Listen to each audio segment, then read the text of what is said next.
আপনি গাড়ি দিচ্ছেন কেন? গাড়ি দিচ্ছেন কেন? আসসালামু আলাইকুম, আপনারা দয়া করে ভিডিওটা প্লিজ একটু মনোযোগ দিয়ে দেখুন। দেখেন ভিডিও তো সবাই করে, ওই আমি তো দেই না।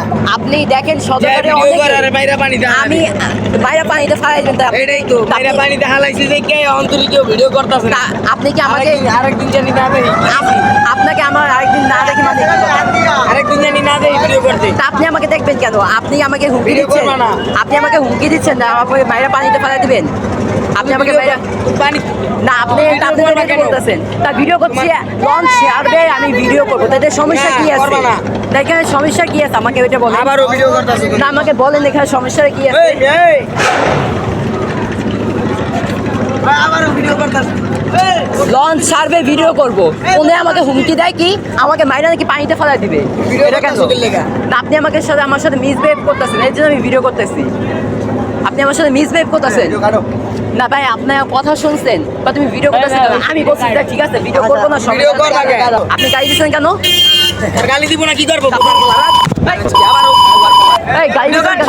ভিডিও কর। এই, গাড়ি ভিডিও দিচ্ছেন কেন? বন্ধ কর। আবারও ভিডিও কর। ভিডিও বন্ধ কর। গাড়ি দিচ্ছেন কেন? চোপানির গলা আবারও ভিডিও কর। ভিডিও বন্ধ কর। ভাই ভিডিও বন্ধ কর। কিছু কর। ভাই আমাকে গাড়ি দিছে, আবারও চোপানির গলা। আবারও চোপানির গলা। ভাই আমি এখানে ভিডিও করবি কি লেগে? আমাকে গাড়ি দিছে, আমি ভিডিও ওকে করবি কি লেগে? আবারও কি করবো? তাই কি করবো? দেখেন কি সমস্যা। ভিডিও করবি কি লেগে? মাথা চোখ।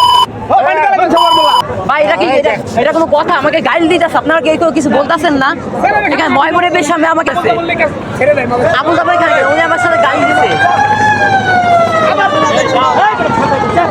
তো ঘটনাটা এখন আমি আপনাদেরকে ভালো করে বুঝিয়ে বলি। আমি সদরঘাটে আমার মতন লঞ্চের ভিডিও বানাচ্ছিলাম, হঠাৎ এই বখাটে ছেলেরা এসে আমাকে বলে এই ভিডিও বন্ধ কর, মানে একদম ডাইরেক্ট তুই করে বলা শুরু করছে। এরপর আমি বললাম যে আমি কেন ভিডিও বন্ধ করব? আমাকে বলে তোরে বলছি তুই ভিডিও বন্ধ কর। এরপর আমি ভিডিও বন্ধ করে আমি জিজ্ঞেস করলাম যে ভিডিও করলে কি সমস্যা? আমাকে বলে তোকে যদি না দেখি সদরঘাট আর লঞ্চের ভিডিও বানাতে, যদি দেখি তাহলে মাইরা পানিতে ফেলায় দিব। মানে এই ছেলেটা একদম ওপেন প্লেসে আমাকে সবার সামনে একদম থ্রেট দিচ্ছে, আর পাশে থাকা মানুষ তখন কেউ কিছুই বলে নাই। এরপর আমি দেখলাম ওর ব্যবহার আস্তে আস্তে অত্যন্ত খারাপের দিকে যাচ্ছে, এর জন্য আমি লুকিয়ে লুকিয়ে ভিডিও করা শুরু করি, কিন্তু আনফরচুনেটলি ও দেখে ফেলে। আর বাকি ঘটনাটা আপনারা দেখছেন যে ও আমার সাথে কি পরিমাণে খারাপ ব্যবহারটা করছে। এখন আপনারাই বলেন, ও যে আমার সাথে যে খারাপ ব্যবহারটা করছে, ওকে আমি কোনো গালি দিই নাই, কিচ্ছু বলি নাই, ও আমাকে আরো গালি দিছে, আমার বাপ মা তুলে পর্যন্ত গালি দিছে এবং আমার মোবাইলটা পর্যন্ত কেড়ে নেওয়ার চেষ্টা করছে। তো ওরা চলে যাওয়ার পরে ওদের বিরুদ্ধে ঘাটের কেউ কেউ আমার কাছে অভিযোগ করছে, ওরা নাকি সদরঘাটে যে সমস্ত যাত্রীরা লঞ্চ মিস করে তাদেরকে ট্রলারের মাধ্যমে লঞ্চে উঠিয়ে দেয়, মাঝে মধ্যে ট্রলারে যাত্রী উঠিয়ে যাত্রীদের সাথে ভাড়া নিয়ে ঝামেলা করে এবং রাত্রের বেলা নাকি গাঁজা খায় এবং ড্রাগস নেয়। তো এই কথা শুনে আমি একদম পুরোই অবাক হয়ে গেছি। আর আপনারা ওদের চেহারাটা ভালো করে চিনে রাখুন, যদি কখনো সদরঘাটে ওদেরকে দেখছেন তাহলে অবশ্যই সাবধানে থাকবেন, কারণ ওদের মুখের ভাষা যেই পরিমাণে খারাপ, কখন আপনাদের সাথে ঝামেলা লাগায় দিবে বলা যায় না। তো ভিডিওটা এই পর্যন্ত, সবাই ভালো থাকবেন, সুস্থ থাকবেন, আসসালামু আলাইকুম।